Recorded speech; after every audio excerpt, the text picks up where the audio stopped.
창세기 40장 1절에서 23절의 말씀으로 우리에게 주시는 하나님의 말씀에 함께 은혜 받기 원합니다.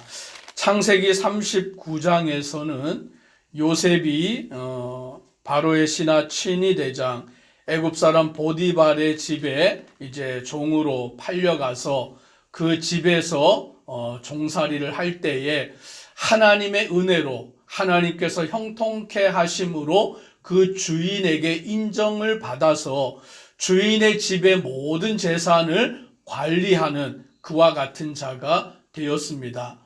그러나 오늘 그 보디발 장군의 그 아내가 요셉으로 인하여서 요셉에게 동침하자고 함으로 인하여 요셉이 그것을 거절하고 또 여러 차례 계속할 때 거절할 때 이 보디발의 아내가 요셉에게 누명을 씌워가지고 이제 요셉이 결국에는 감옥에 갇히게 된 것입니다. 어떻게 보면 요셉의 인생이 참 고난과 시련이 많은 인생임을 보게 됩니다.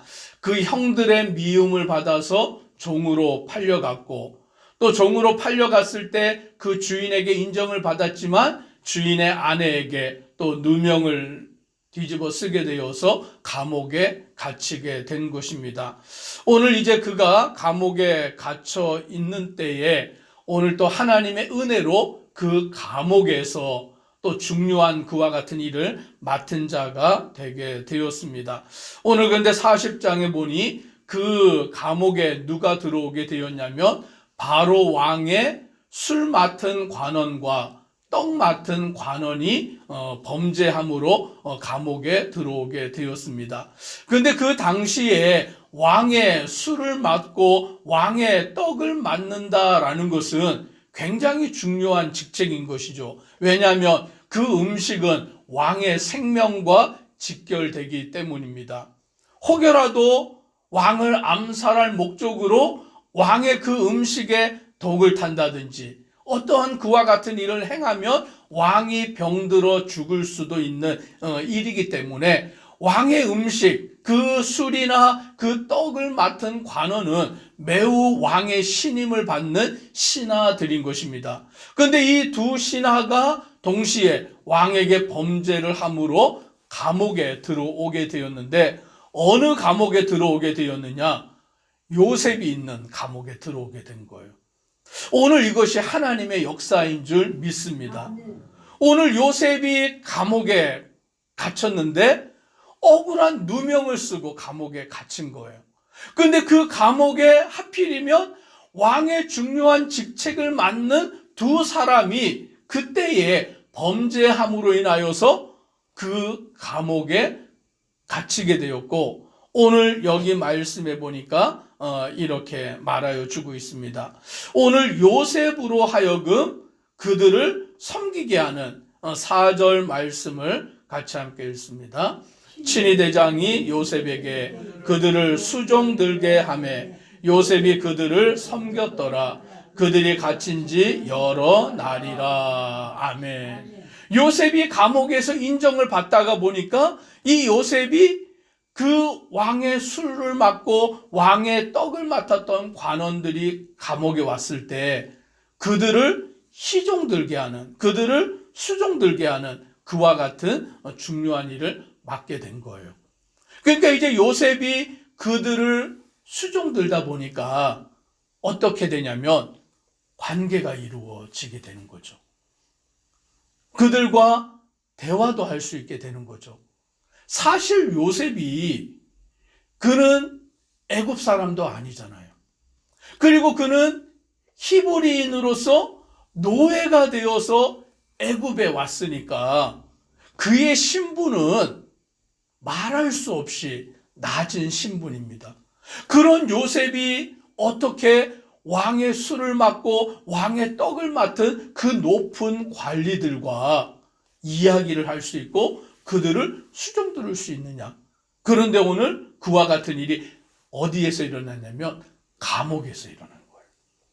우리는 감옥에 갇히면 얼마나 답답하고 얼마나 괴롭고 내 인생이 왜 이렇게 꼬이냐라고 생각이 들 수밖에 없는데 오늘 하나님께서는 놀랍게 그 감옥에서 요셉을 누구와 연결을 시켜주고 계시냐면 바로 왕과, 애굽의 바로 왕과 하나님이 연결시키시는 작업을 행하고 있다라는 거예요. 오늘 때로 우리 성도님들이 이 땅을 살아갈 때 고난을 당할 때가 있어요. 어떠한 일들이 막 안 풀리고 오히려 막 꼬여갈 때가 있어요. 그때 우리는 답답하기도 하고 정말 괴롭기도 하고, 때로는 하나님 앞에 하나님 도대체 왜 일이 자꾸 이렇게 어긋나기만 하고 힘들게만 됩니까? 라고 원망할 수도 있는데, 그 모든 과정 가운데 하나님의 섭리가 있음을 믿으시기를 주님의 이름으로 축복합니다. 요셉이 감옥에 간 것도 그것이 하나님의 그 뜻 가운데 있고, 그래서 왕의 술 맡고 떡을 맡은 그 관원들을 또 수종들게 하는 그와 같은 일이 이루어진 것입니다. 오늘 그들이 감옥에 있던 중에 한날 동시에 꿈을 꾸게 되었어요. 두 사람 다 꿈을 꿨는데 그 꿈이 도대체 무엇을 의미하는지 알 수 없다 보니까 그들이 근심하고 있을 때에 요셉이 그것을 캐치하게 되었습니다. 오늘 그들이 왜 근심하고 있는가? 오늘 그들에게 물어보게 된 것이죠. 오늘 물어봤더니 이렇게 말합니다. 우리 한번 7절로 8절 같이 읽습니다. 요셉이 그 주인의 집에 자기와 함께 갇힌 바로의 신하들에게 묻되 어찌하여 오늘 당신들의 얼굴에 근심의 빛이 있나이까? 그들이 그에게 이르되 우리가 꿈을 꾸었으나 이를 해석할 자가 없도다. 요셉이 그들에게 이르되 해석은 하나님께 있지 아니하나이까? 청하건대 내게 이르소서. 아멘. 그들이 근심할 때에 요셉은 그것을 놓치지 않았어요. 근심하고 있는 그들의 그 근심의 빛을 놓치지 아니하고 찾아가서 물어본 것이죠. 오늘 저와 우리 성도님들이 살아갈 때에 믿지 아니하는 사람들이 우리 주변에 있잖아요.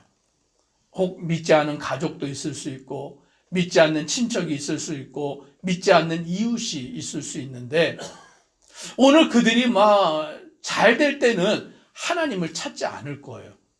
자기들이 막 성공 가도를 갈 때에는 자기가 최고인 양 의시되며 살아갈 거예요. 그런데 잘 나가던 사람도, 세상에서 성공했다고 자부하는 사람도 어느 때가 찾아오냐면 어려움을 당할 때가 찾아오는 거죠. 근심이 생길 때가 찾아오는 거죠. 자기의 힘과 능력으로 해결할 수 없는 어려운 일을 만날 때가 찾아오는 거죠. 그러면 그들의 얼굴 빛이 어떻게 되냐면 근심의 빛으로 바뀌게 되는 거예요. 그러면 그걸 누가 캐치해야 되느냐? 오늘 예수님을 믿는 우리가 캐치해야 되는 줄 믿습니다. 우리가 그 얼굴 빛을 발견해야 되는 거예요. 아, 지금 저들이 무슨 근심 중에 있구나. 무슨 고민 중에 있구나. 무슨 어려운 일 가운데 있구나. 그래서 우리는 그들을 찾아가서 위로해 주기도 하고, 오늘 그들에게 하나님의 말씀을 전해 주기도 하고, 오늘 그들에게 하나님의 살아계심을 알려주는 거죠. 오늘 요셉이 그들의 근심의 빛을 보고는 그들에게 물었습니다. 당신들의 얼굴에 왜 근심의 빛이 있습니까? 라고 물었더니 우리가 꿈을 꿨는데 해석할 자가 없다라고 하니까 요셉이 대답합니다. 해석은 하나님께 있지 아니하나이까? 아멘. 이 꿈의 해석은 하나님께 있다라고 오늘 그들에게 방법을, 그 길을 보여주는 거예요. 오늘 세상의 해답은 예수 그리스도밖에 없는 줄 믿습니다. 오늘 우리의 인생의 모든 고통과 모든 어려움이 어디에서 오냐면 우리의 죄의 문제로부터 오잖아요. 죄로 말미암아 오늘 우리는 사망에 이르게 되는 인생인데, 그 일을 해결할 수 있는 분은 바로 예수 그리스도밖에 없는 것입니다. 오늘 지금 요셉은 그것을 말하고 있습니다. 해석은 하나님께 있습니다. 모든 문제의 해결은 하나님께 있습니다. 모든 문제의 답은 예수 그리스도에게 있습니다. 오늘 그것을 그 두 관원에게 말하였더니 자기들의 꿈을 이야기합니다. 술 맡은 관원이 먼저 꾼 꿈을 말하는데 포도나무가 있고 나무에 새 가지가 있고 싹이 피고 꽃이 피고 포도송이가 익어서 오늘 그것으로 바로의 잔에 내가 그것을 따서 즙을 바로의 잔에 올려드렸다라고 말합니다. 그랬더니 요셉이 해석하기를 새 가지는 사흘이다. 사흘 안에 바로가 당신을 복직시킬 것입니다. 라고 그와 같이 말을 하였더니 그 말을 기쁘게 받은 거예요. 그러면서 요셉은 말합니다. 당신이 잘 되시거든 나를 생각하고 내게 은혜를 베풀어 내 사정을 바로에게 아뢰어 이 집에서 나를 건져 주소서. 아멘. 오늘 요셉이 잘못한 것이 없으니까 오늘 당신이 복직되었을 때 그 모든 일이 잘 해결되었을 때 나를 기억하고 회복시켜달라고 그렇게 부탁을 드린 거예요. 오늘 두 번째로 떡 맡은 관원장도 자기의 꿈을 요셉에게 해몽하기를 부탁을 하였는데 이 떡 맡은 관원장의 꿈은 그가 왕에 의하여서 죽임을 당하는 그와 같은 꿈의 내용이었습니다. 근데 이 두 사람의 꿈을 해몽한 것이 왜 중요하냐면 하나만 그렇게 했으면 어떻게 생각할 수 있습니까? 우연히 맞췄다라고 생각할 수도 있는데 한 사람은 복직이 되는 것, 한 사람은 죽게 되는 것, 그것을 요셉이 말하였고 또 그 일이 그대로 이루어졌다라는 것을 우리는 오늘 말씀을 통하여서 깨닫게 되는 것입니다. 이 일은 하나님이 이루신 것이고 하나님의 뜻 가운데 나타난 일인 것임을 우리는 알게 되는 것입니다. 그래서 21절로 22절에 보니까 말씀하기를 바로의 술 맡은 관원장은 전직을 회복하며 그가 잔을 바로의 손에 받들어 드렸고 떡 굽는 관원장은 매달리니 요셉이 그들에게 해석함과 같이 되었으나 즉 요셉이 그것을 해석하는 것이 우연히 맞춘 게 아니라 두 사람이 정확하게 그것이 이루어진 그것은 바로 하나님의 뜻이 나타났다라는 것을 우리는 알게 됩니다. 마지막 23절 같이 읽습니다. 술 맡은 관원장이 요셉을 기억하지 못하고 그를 잊었더라. 그런데 마지막에 결론에 보니까 잊어버린 거예요. 도움을 받을 때는 어떻게 합니까? 그때 당시에는 막 다 해줄 것처럼 막 말해요. 당신이 내 이 문제를 해결해 주면 내가 당신을 위해서 다 해줄게요. 그래서 딱 해결해 주면 사람들이 어떻게 됩니까? 180도 바뀌는 거예요. 어디 들어갈 때 하고 나올 때가 다르다고 하는 것처럼 싹 바뀌는 거죠. 그러니까 우리가 전도를 하다 보면 그럴 때가 많아요. 정말 어려움에 처하고 힘든 일이 있을 때 우리가 정말 예수의 복음을 전하기 위해서 그 사람을 위해서 얼마나 극진하게 해줍니까? 우리 김정은 권사님 말씀 들어보니까 찾아가서 사다 주고 아이도 돌봐주고 그렇게 그러면 막 교회 나올 것처럼 어느 순간 하다가 자기들의 문제가 해결되면 또 교회를 안 나오기도 하고 막 이런 일들이 우리가 겪게 되는 거예요. 요셉도 그들의 꿈을 다 해몽해주고 나를 기억해달라고 했는데 이 술 맡은 관원장이 감옥에서 딱 나가자마자 복직이 되자마자 어떻게 했다고요? 잊어버렸다. 잊어버리는 거예요. 그러면 우리는 또 어떻게 됩니까? 낙심하게 되고 실망하게 되고 그렇게 되는 거죠. 그런데 실망하지 말기를 주님의 이름으로 축복합니다. 결국 하나님의 뜻을 하나님이 이루시기 때문인 것이죠. 그래서 우리는 사람 보고 하는 게 아니라 오직 하나님만 보고 나아가는 믿음의 성도 되기를 주의 이름으로 축복합니다. 기도드리겠습니다.